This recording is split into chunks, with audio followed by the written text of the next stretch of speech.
is a current member of the Superyacht Australia Committee and the Superyacht representative on the ASMEX board. He's been invited to provide a presentation on the current charter regulations in Fiji.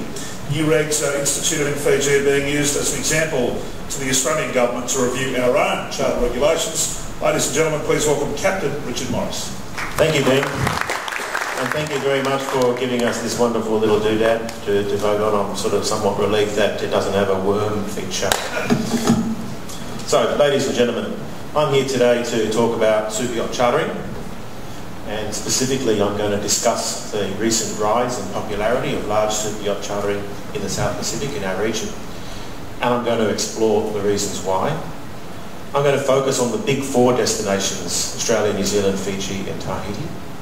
And I'm going to focus on foreign flagged charter yachts only. And I'm going to give a case study of Superyacht chartering in Fiji. I'm not going to focus on the unestablished destinations such as Papua New Guinea, Solomons, Vanuatu, New Caledonia, Tonga and Cook Islands, even though they're beautiful places to visit. They don't have a mature maritime regulatory system at this point in time. I'm not talking about super yachts that are flagged in the country, so here in Australia I'm not talking about Australian flagged yachts. And I'm not talking about the smaller sailing yacht bareboat charter things. So I just want to give thanks to some people who helped me compile this. David Jamieson from Yacht Help Fiji, Alan Juning from 37th South in New Zealand, Gareth Twist from APSA, Captain Steve McDonald from Motor Yacht Noble House, and Captain Killian Berler from Indo Yacht Support in Indonesia. But about me, I started on container ships, but I've been yachting since the mid-80s, and I was fortunate enough to have been captain of these vessels for a 7-year period in the 90s. And interestingly, I conducted about 40 different super yacht charters on these boats over that 7-year period in about 15 different countries. And I never had to import the boat. I never had to sign away or get surveys or whatever in order to conduct the charter. The only thing I had to do in the Mediterranean, for instance, was when during the period of a charter, say a 2-week charter, and we were some days in Monaco, some days in Italy, some days in France. At the end of the charter, I had to use the logbook and pro-rata the days we were in each country, and then the charter broker, the stakeholder who was holding the VAT component of the charter, would then distribute that money in that proportion to the respective governments. So after coming ashore, I did the Superyacht Marina in Sydney. With Ocean Media, we developed the Great Southern Route, which edition 3 is now being produced. And I'm a member of representative of these associations. Australasia Superyacht Services, and my company Australian Superyachts is a proud agent of Golfcraft, and I'd like to extend a warm welcome to Mr. Erwin Bamps, the Chief Operating Officer, who arrived today on his first ever visit to Australia. So, ladies and gentlemen, what is Superyacht chartering? Basically, it's foreign vessels operating commercially in a country's sovereign waters. And it's a separate activity to the maritime regulations related to commercial shipping and cabotage and the general activity of cargo ships trading on the coast. Little legislation covering Superyacht chartering activity prevents governments allowing chartering activity to be compliant within the law. It has always been a complex problem, and different countries deal with it in different ways. This is an example of how various other countries do deal with it. Just want to point out America. You can't charter in America unless you're American flagged, built in America, import everything, and Australia is fairly similar to that. The Pacific Ocean. But who said north is up? I like to look at it like this, with Australia at the top of the world. I'm going to be a little more than a decade ago, very little was known about superyacht facilities and the destinations in the South Pacific. A lot of misinformation was put about, and there was a lack of information. It was perceived as a nice, pretty place to visit. However, few yachts made the commitment to actually come. It was a frontier land where only the most adventurous ventured. And this is where they came, to those particular places there. So what changed? 3 things in my view.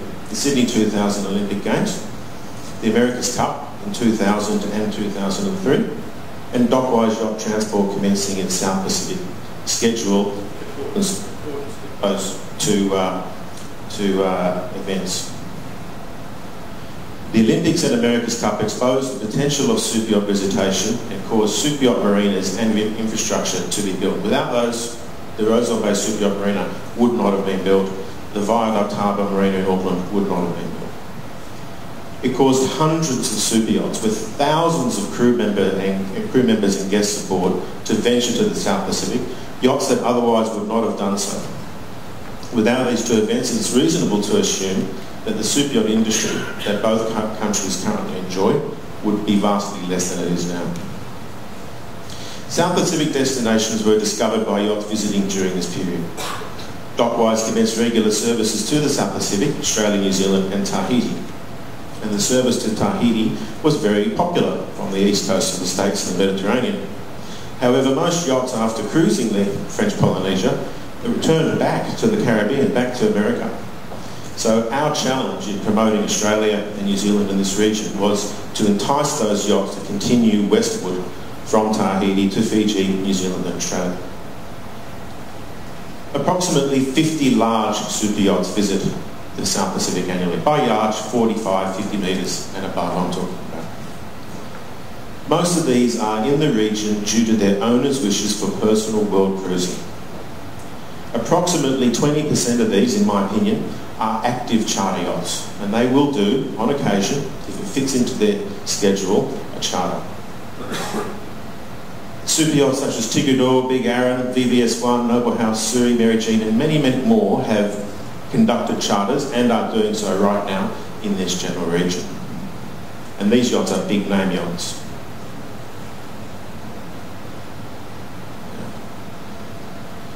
An impediment has been that most national maritime government regulations provide for both kinds of vessels, to borrow from the Blues Brothers. They're either private or commercial. It's not written for private superyachts that sometimes operate commercially. That's what a superyacht is. That's what a superyacht does when it goes on to charter. A superyacht does not physically change when an owner walks down the gangway and a charterer walks up it. And this has been an issue for the various government regulators to grasp this concept, because, you know, a water taxi isn't ever a recreational vessel, a ferry isn't, a tugboat isn't, they're always commercial. And as we heard earlier today with the AMSA presentation, it still is a difficult concept to define superyachts that sometimes operate commercially. The British MCA, in developing the last large yacht code, has done much to promote superyachts as being well-built, maintained and professionally operated vessels worldwide. The MCA Large Yacht Code is the de facto international standard, and many emerging maritime jurisdictions now recognise this flag state of convention as standard. And I was pleased to hear Mel earlier today saying that AMSA is looking at adopting that or recognising that much more formally. It's a very good move. Due to demand for superyacht chartering activity, various countries have been forced to tackle the superyacht chartering problem in their own way. Classification societies are also highly regarded, especially Lloyd's, ABS, DNV, BV, the big four. But I need to point out that each of these classification societies have various levels of their class. And for instance, ABS have a number of ones, but the Recreational Yachting Service Code is much lower than the Commercial Yachting Service Code, and so it's important for a yacht, in order to charter and meet the country's survey standards, to be the highest class possible. Therefore, superyachts that arrive in a foreign country and wish to charter will stand a much better chance of achieving this if they are in full class by a top-tier classification society and they're MCA compliant, and they also should be from a well-respected flag, such as the British Red Ensign flag encompassing Cayman Islands, British Virgin Islands, Bermuda, and not a flag of convenience. So how are the big four South Pacific superyacht destinations handling superyacht charters? Superyacht chartering. Australia, well, Superyachts can charter here, but it is a very complex and costly process to get the yacht to be able to achieve it. It involves survey, temporary importing the vessel for home consumption, and it's a complex issue that not all yachts can achieve, and it involves many federal government departments and state-based agencies. New Zealand is much the same. Tahiti, French Polynesia, well, they've created the Grand Plaisance large yacht charter licence, and that allows for yachts that are valued at over $1 million, have a daily charter rate of over $2,000 US, more than 3 crew, and they are allowed to charter under their own flag state regulations in their own country. Well, they can charter in French Polynesia, and all they have to do is give the 12.5% GST on the value of the charter to the French Polynesian government. Fiji is the same, and I'll go into this in greater detail. So Tahiti and Fiji have shown the world, and they've implemented it very well, and we can all learn very much from this. Tahiti and Fiji are now enjoying the benefits of increased superyacht visitation and longer stays as a direct result of these chartering regulations. And we would all do well to consider emulating the Tahiti and Fijian experience. So Fiji. Fiji is a magnificent place, and in the last few years it's become the hub of the Superyacht South Pacific. This is the motor yacht Noble House. It's a 55-metre super yacht that's a popular charter boat, and it's the type of vessel I'm talking about when we're talking about attracting vessels to Australia to charter here in our waters. There's no Australian vessel in Australia that's available for charter that's anywhere near the size and the scope of a vessel like this. Incidentally, these photos were taken recently. That's the island used in the film with Tom Hanks, Castaway. Fiji is now the superyacht hub of the central South Pacific. This is Port General Marina. Fiji has fantastic cruising, and all of these photos just show it, and to be quite honest, you know, you could put that yacht on somewhere on the Queensland coast and get the same sort of photos. This is General Marina, lots and lots of yachts. So let's talk about the numbers, let's talk about facts. In 2006, 19 super yachts over 24 metres visited Fiji. Last year, 37. And these are the numbers. This is just 3 yachts that chartered. These were the first 3, because the Fijian Superyacht Charter decree only came in just a year ago. And these 3 yachts conducted 5 charters. And you can see what their Noble House VVS1 in Surrey, and you can see what their weekly charter rate was, and the total fee given to the Fijian government. But also factored into this is the revenue into Fiji, because what you've got to remember is that these yachts, when they're in between charters, they're either being used by their owner, or they're just sitting in the marina engaging with services, local service providers, and they're sinking significant money into the economy. Now, if you look down the bottom right here, $3.5 million US was directly injected into the Fijian economy as a result of these 3 yachts doing 5 charters last year. Now, just to put it in perspective, the population of Fiji is 800,000, so that's $5 per person. So let's have a look at the Fijian Superyacht Chartering decree. Fiji, because of it, is now positioned itself as the destination in the central South Pacific for superyachts to come and charter, because it's easy. It enjoys year-round visitation and significant inbound export revenue. Australia, New Zealand and all of our respective destinations benefit. This is the top half of the first page of the document. I mean, how complex do you think this is? You can imagine if it was here in Australia, we're trying to basically achieve the same thing. And we're talking to customs, we're talking to immigration, we're talking to treasury, we're talking to the state-based agency. Well, this is how the Fijians did it. It's a 10-page document. There it is, for all to see. 10 pages, of which the last 3 are fill in the form and sign here. This is how to do it, ladies and gentlemen. The conditions and the regulations of the Fijian Superyacht Charter licence are that yachts must be over 24 metres, they must not carry more than 12 passengers, and they must have a weekly gross charter rate of $55,000.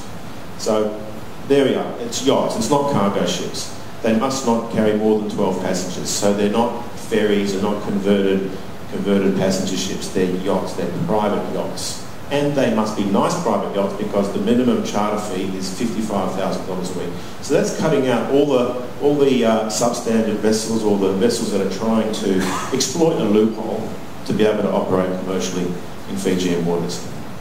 Yachts must have a valid MCA compliance certificate or equivalent of internationally recognised commercial survey for the purpose of carrying passengers.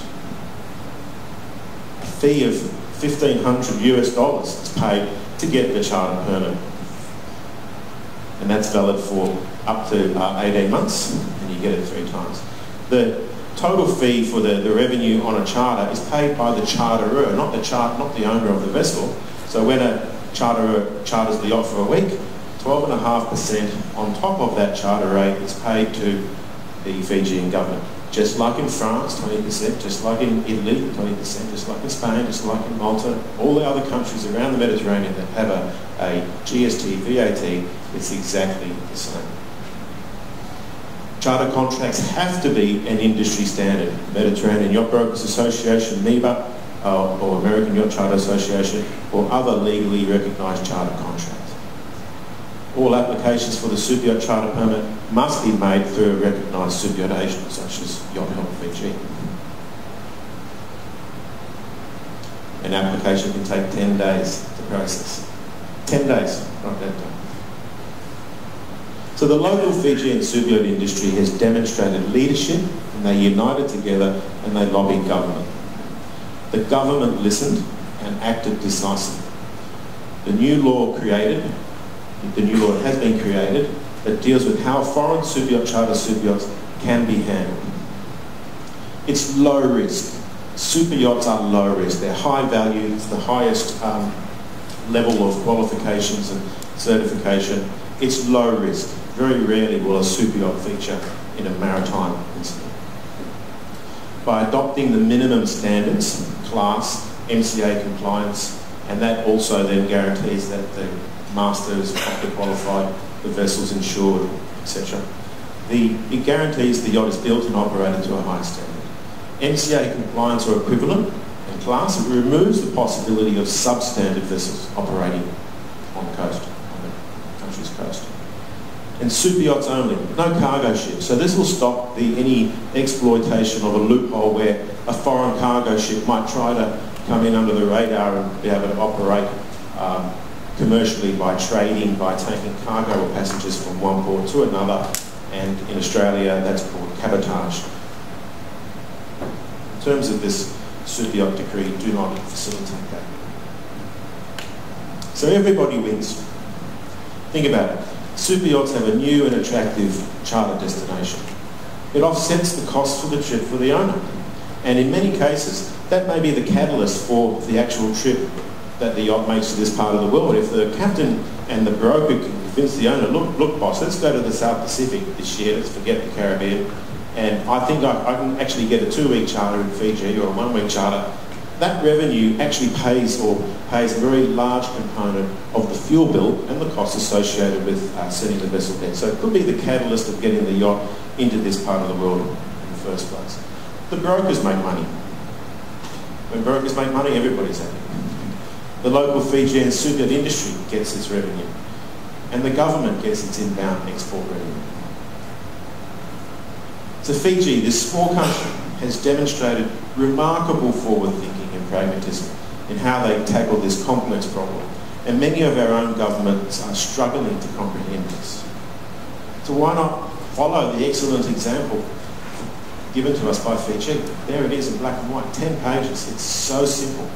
It would make such a huge difference to what we're trying to achieve. I mean, and what is it? What are we trying to achieve? Well, our goal is to attract more large super yachts to Australia. That's what we're trying to do. And those yachts will sit in marinas and they'll use the maintenance service providers. Many of you are represented here. It gives us opportunities for Australian crew to get jobs, and it gives inbound export dollars for our country, for our economies, and it's a major economic benefit to the states and the local towns and the country as a whole.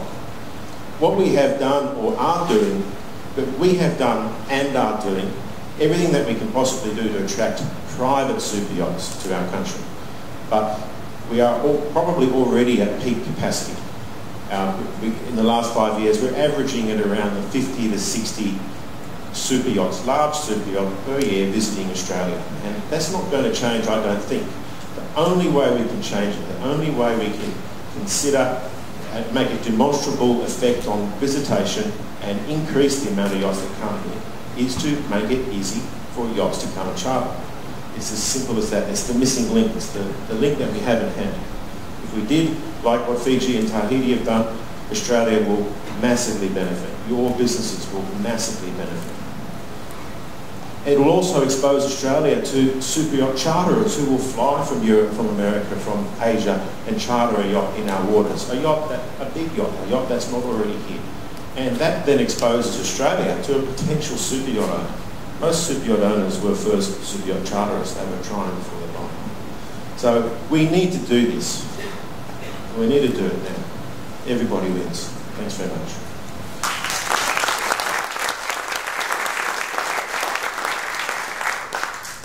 Any questions of Captain Richard Morris? Questions at all? Question here.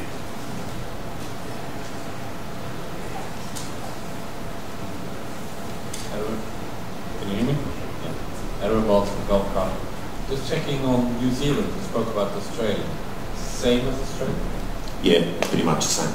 But it's easier for them because they don't have 7 states with different ideas on how to approach things. They're just one state.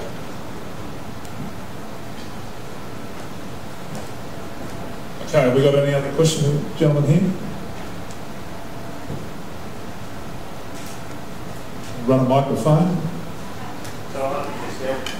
We're all yelling at the moment. Damon Young, Allstate Partners.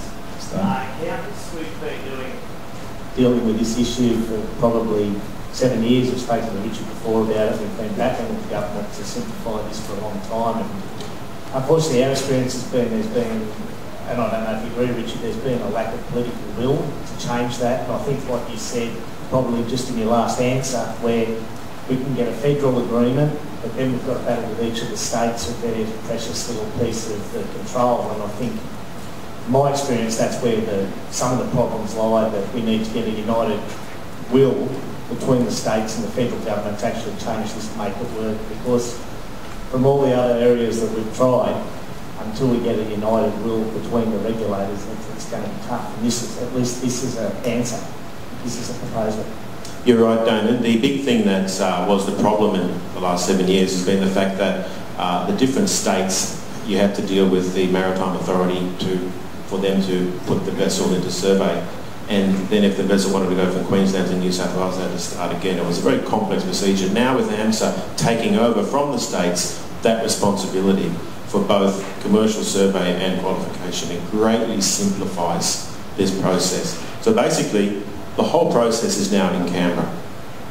Immigration for visas, Treasury, they're all there. And hopefully with this major change, those 4 agencies, government departments, can collectively look at this problem, and it can either be a problem and we can overanalyze it and try to fit a super yacht into a square peg into the round hole of the existing legislation that's going to be very, very hard to fit in. It's going to be very hard to fit in, whereas we could just make it easy. Look at the way the Fijians did it. And the way the Fijians did it, other way that it happens all throughout the Mediterranean, all throughout the Caribbean. Let's not reinvent the wheel, let's just go down the easy road. All right, we're a little bit short on time, so Just one moment, if I could. I think it's very important just for everyone here to know that we have, as Superyacht Australia, put in a submission to Minister Swan to ask for a review of the charter regulations, and I know he has now passed that down to Customs and to the ATO and Treasury. So hopefully, and I know that they are looking at that, and that's a big start. So we are making some progress, and fingers crossed, with the help of people like Richard and getting all those facts and figures, we will get a result. Yeah, I think as Mel alluded to before, the relevant piece of legislation is yet to go before the Parliament. I think it's still in the works process, isn't it? So it's, I guess, important that we lobby as loudly and as quickly as we can. But as we have been for a long time, I know that's something that you've been talking about we've all been talking about for quite a few years now. Ladies and gentlemen, please thank Richard Morris for his insight into what's going on. Good stuff. Okay, we're rolling on through.